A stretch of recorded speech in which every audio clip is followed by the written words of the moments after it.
आज ही Doubtnut app download करें। Doubtnut पर होगा अब आपके सभी मैथ्स, केमिस्ट्री, फिजिक्स और बायोलॉजी डाउट्स का सफाया। बस अपने क्वेश्चन की फोटो खींचो, उसे क्रॉप करो और तुरंत वीडियो सोल्यूशन पाओ। Download now. हेलो स्टूडेंट, आज का जो हमारा क्वेश्चन है यहाँ पे बोला है कि arrange the following in the decreasing order of their boiling point. आपको क्या करना है, इनको इनके decreasing order of boiling point में अरेंज करना है। ठीक है, अब देखिए सबसे पहले हम एक काम करते हैं, इनका स्ट्रक्चर ड्रॉ कर लेते हैं। आपको क्या गिवन है, एन पेंटेन। तो अगर मैं पहले वाले का ड्रॉ करूँ तो फर्स्ट में हमें गिवन है यहाँ पे एन पेंटेन।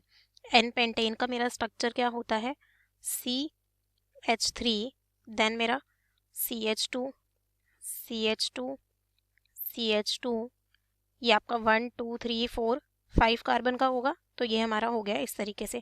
सी क्या करेंगे, आइसोपेंटेन का स्ट्रक्चर ड्रॉ करेंगे। तो अगला हम किसका ड्रॉ करेंगे, यहाँ पे आइसोपेंटेन का। अब आइसोपेंटेन का स्ट्रक्चर देखिए कैसा होता है। यहाँ पे क्या हो जाएगा, H3C, देन हमारा क्या आएगा यहाँ पे CH2, देन ये कार्बन, यहाँ पे एक हाइड्रोजन, देन यहाँ पे हमारा एक मिथाइल ग्रुप होता है, एंड देन ये हमारा CH3 होता है। अब इसके बाद आपको अगला स्ट्रक्चर क्या गिवन है, थर्ड, नियोपेंटेन। नियोपेंटेन, इनका स्ट्रक्चर ड्रॉ कर लेते हैं, फिर हम इसके बाद देखेंगे कि बॉइलिंग पॉइंट किस तरीके से हमारा अफेक्ट करता है। यहाँ पे मेरा H3C हुआ, ये कार्बन, इसके पास एक मिथाइल ग्रुप होगा, यहाँ पे एक मिथाइल, एंड देन मेरा CH3 हो गया। तो ये इनका स्ट्रक्चर हो गया। अब आपसे बात की गई है बॉइलिंग पॉइंट की, तो चलिए अब हम देखते हैं कि हमारा बॉइलिंग पॉइंट जो है वो किस पे डिपेंड करता है। तो अगर मैं बॉइलिंग पॉइंट की बात करूं तो बेसिकली मेरा बॉइलिंग पॉइंट डिपेंड करता है किस पे, इंटरमॉलिक्यूलर इंटरेक्शंस पे। हमारा किस पे डिपेंड करता है, इंटरमॉलिक्यूलर इंटरेक्शंस पे। ठीक है, अब देखिए, अब आपकी जो जितनी स्ट्रॉन्ग ये इंटरमॉलिक्यूलर इंटरेक्शंस होंगी उतना ही आपका क्या होगा, बॉइलिंग पॉइंट होगा। तो मतलब मैं लिख सकती हूँ यहाँ पे, higher the intermolecular interaction higher the boiling point, उतना ही आपका क्या होगा, बॉइलिंग पॉइंट ज़्यादा होगा। अब बेसिकली यहाँ पे जिन इंटरमॉलिक्यूलर इंटरेक्शंस की बात की गई है वो हमारी क्या होती है, वंडरवॉल फोर्सेस। वंडरवॉल फोर्सेस होती है हमारी वो यहाँ पे। अब देखिए, अब जो ये मेरे वंडरवॉल फोर्सेस होते हैं ये आपके किस पे डिपेंड करते हैं, जो हमारे यहाँ पे वंडरवॉल फोर्सेस हैं वो हमारे किस पे डिपेंड करेंगे।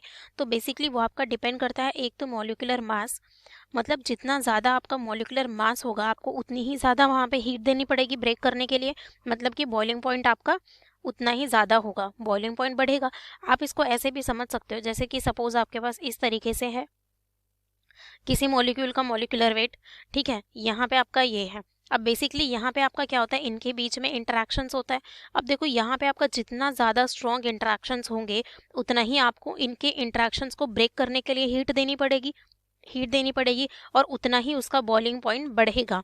ठीक है, अब एक तो ये मॉलिक्यूलर मास पे डिपेंड करता है, दूसरा ये डिपेंड करता है आपका सरफेस एरिया पे। तो वो चीज़ आप कैसे समझ सकते हो, देखो यहाँ पे सपोज ये इस तरीके से है, ये है एक आपका, और एक सपोज मैं यहाँ पे ड्रॉ करती हूँ, एक आपका इस तरीके से है। अब बेसिकली देखो यहाँ क्या हो रहा है कि आपका जो मॉलिक्यूलर ये सरफेस एरिया देखो, इसका सरफेस एरिया ज़्यादा है और इसका सरफेस एरिया क्या है, कम है। तो अब यहाँ पे क्या होता है कि जैसे इसका सरफेस एरिया बढ़ रहा है तो इसका मतलब इनके बीच के इंटरमॉलिक्यूलर जो इंटरेक्शंस है बेसिकली वॉन्डरवॉल फोर्सेस वाले, वो भी बढ़ रहे होंगे। अब जितना ज़्यादा इंटरेक्शन होगा उतना ही आपका बॉइलिंग पॉइंट भी होगा। बट यहाँ पे आपका क्या है, जब आपकी ब्रांचिंग हो रही है तो बेसिकली सरफेस एरिया कम हो रहा है। अब जब सरफेस एरिया कम हो रहा है तो जो इनके इंटरेक्शंस हैं वो भी क्या हो रहे होंगे, वीक हो रहे होंगे, मतलब इंटरेक्शंस भी कम हो रहे होंगे। अब जब इनके इंटरेक्शंस कम हो रहे होंगे तो आपको कम हीट देनी पड़ेगी, यानी बॉइलिंग पॉइंट कम होगा। तो ये आपका डिपेंड करता है सरफेस एरिया पे।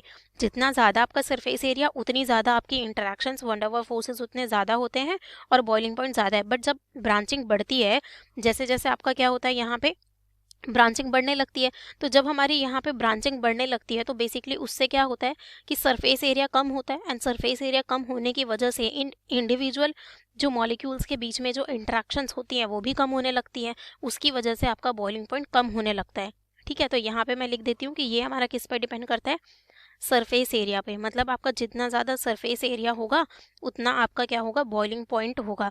अब ब्रांचिंग बढ़ने से आपका क्या हो रहा है, बेसिकली कम हो रहा है। तो यहाँ पे मैं लिख सकती हूँ, ब्रांचिंग अगर आपकी इंक्रीज हो रही है तो आपका बॉइलिंग पॉइंट क्या हो रहा है, कम हो रहा है। अब देखो आपको जो ऑप्शंस गिवन है आप यहाँ पे देख सकते हो, यहाँ पे आपका सबसे ज़्यादा सरफेस एरिया है, सबसे ज़्यादा सरफेस एरिया आपका इसमें है।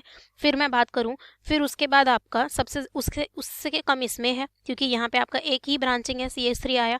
ठीक है, अब इसकी बात करूँ तो इसमें सरफेस एरिया सबसे कम है, क्योंकि यहाँ पे आपकी ब्रांचिंग क्या है, सबसे ज़्यादा। अब सबसे ज़्यादा ब्रांचिंग होगी तो आपका क्या होगा, बॉइलिंग पॉइंट सबसे कम होगा, बॉइलिंग पॉइंट सबसे कम होगा, एंड यहाँ पे बॉइलिंग पॉइंट सबसे ज़्यादा होगा।